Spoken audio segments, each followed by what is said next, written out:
শবে বরাতের সন্ধ্যায় গোসল করলে ৭০ বছরের গুনাহ মাফ হবে। আপনার জিন্দেগিতে যত গুনাহ করেছেন, পাহাড় পরিমাণ গুনাহ যদি আপনার থেকে থাকে, তাহলে আপনি শবে বরাতের সন্ধ্যায় গোসল করবেন।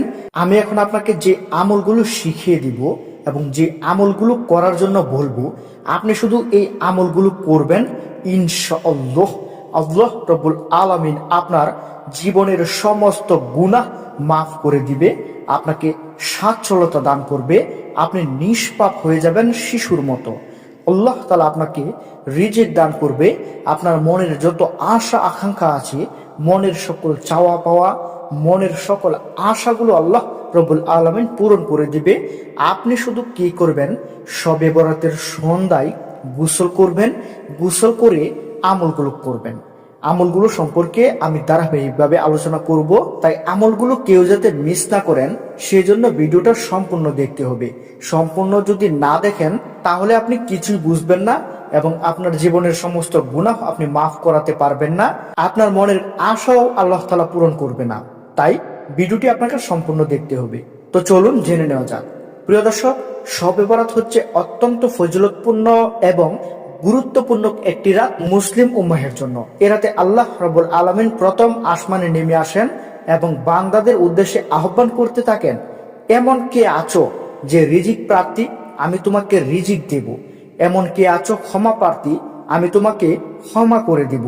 এমন কে আছো বিপদগ্রস্ত, আমি তোমাকে উদ্ধার করব। প্রিয় দর্শক, আল্লাহ তাআলা এভাবে প্রথম আসমানে এসে আল্লাহ তাআলা বান্দার উদ্দেশ্যে আহ্বান করতে থাকে এবং এগুলো বলতে থাকে। তাই এই ফজিলতপূর্ণ রাতে আমাদের সকলকেই উচিত উত্তম রূপে গোসল করে, উত্তম রূপে ওযু করে আল্লাহ তাআলার ইবাদতে মগ্ন থাকা এবং আল্লাহ রাব্বুল আলামিনের ইবাদত বেশি বেশি করে করা। আল্লাহ তাআলা প্রথম আসমানে এসে আপনাকে ডাকছে। আপনি যদি ইবাদত না করতে পারেন, আপনি যদি এই রাতে আল্লাহ তাআলার কাছে আপনার গুনাহগুলো মাফ করিয়ে নিতে না পারেন, এই রাতে যদি আপনি আপনার রিজিক বৃদ্ধি করতে না পারেন, এই রাতে যদি আপনার মনের আশাগুলোর কথা আল্লাহ তাআলার কাছে বলতে না পারেন, তাহলে আপনার চাইতে দুর্ভাগা আর কেউ নেই। তাই যারা অভাবগ্রস্ত আছেন তারা অবশ্যই এই রাতে উত্তম রূপে ওযু করে মহান রব্বুল আলামিনের কাছে হাত তুলে দোয়া করে আল্লাহ তাআলার ইবাদতগুলো করে আপনি আপনার দুঃখের কথাগুলো বলবেন। আপনার জীবনের যত চাওয়া আছে সব চাওয়ার কথা মহান রব্বুল আলামিনের কাছে আপনি বলবেন, সবকিছু খুলে বলবেন।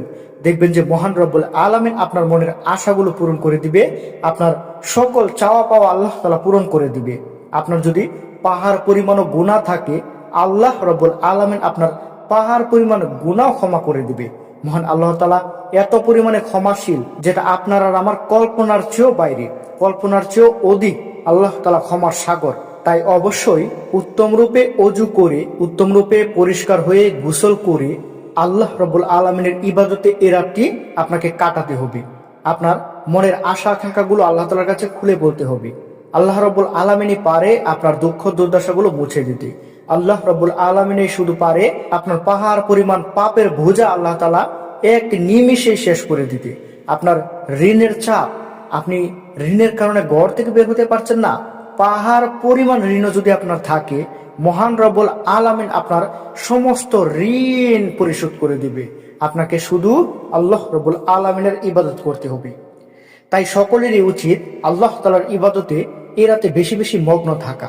তবে অনেকে আবার এটাও ভাবে যে এই রাতে যেহেতু গোসল করলে ৭০ বছরের গুনাহ মাফ হবে, তাই আমি শুধু গোসলটি করব, ইবাদত করব না। এমনটা যারা ভাবেন তারা অত্যন্ত বোকা, তাদের চেয়ে বোকা আর পৃথিবীতে কেউ নেই। তারা কি করে ভাবতে পারে যে এই রাতে গোসল করলে ৭০ বছরের গুনাহ মাফ হবে? আমি এটা কেন বললাম? আমি বললাম আল্লাহ তাআলার ইবাদত করতে গেলে আপনাকে পাক পবিত্র হতে হবে। পাক পবিত্র হওয়া বিদায় আপনি আল্লাহ তাআলার কাছে ইবাদত করতে পারবেন না। আপনি যদি পাক না থাকেন তাহলে আপনি ইবাদত করবেন কিভাবে? আল্লাহ তাআলার ইবাদত করতে গেলে আপনাকে অবশ্যই উত্তম রূপে পাক পবিত্র থাকতে হবে, তাহলে আল্লাহ তাআলার কাছে আপনার ইবাদত গ্রহণযোগ্য হবে। অন্যথায় আল্লাহ তাআলার কাছে আপনার ইবাদত পৌঁছাবে না। তাই আমি বললাম যে শবে বরাতের সন্ধ্যায় আপনি গোসল করে তারপর আল্লাহ তাআলার কাছে আপনার মনের আশাগুলো বলবেন, আপনার পাপের কথা বলবেন। আল্লাহ রাব্বুল আলামিন আপনার সমস্ত পাপ, মনের আশা পূরণ করবে, অন্যথায় কিন্তু করবে না। কিন্তু অনেকে যারা ভাবে যে গোসল করলেই গুনাহ মাফ, গোসল করলেই রিজিকের ব্যবস্থা, গোসল করলেই আল্লাহ তাআলা অভাব দূর করবে, তাদের চেয়ে বোকা আর কেউ নেই। শুধু গোসল করলে না। আপনি শবে বরাতের সন্ধ্যায় শুধু যদি গোসল করেন, শবে বরাতের সন্ধ্যায় যদি আপনি পুষ্কুনির মধ্যে পড়ে থাকেন, তারপরে আল্লাহ রাব্বুল আলামিন আপনার গুনাহগুলো মাফ করবে না, যদি না আপনি আল্লাহ তাআলার ইবাদত না করেন। আল্লাহ তাআলার ইবাদত আপনাকে অবশ্যই করতে হবে এবং উত্তম রূপে গোসল করে, ওযু করে, পাক পবিত্র হয়ে তারপর করতে হবে। তো প্রিয় দর্শক, আশা করছি আপনাদের সকলকেই বুঝাতে পেরেছি। তো মহান রব্বুল আলামিন আমাদের সকলকেই আল্লাহ তাআলার ইবাদতে মগ্ন থাকার তৌফিক দান করুক। প্রিয় দর্শক, আজকের ভিডিওটি এখানে শেষ করতে হচ্ছে। সকলে ভালো থাকবেন, সুস্থ থাকবেন। আসসালামু আলাইকুম, আল্লাহ হাফেজ।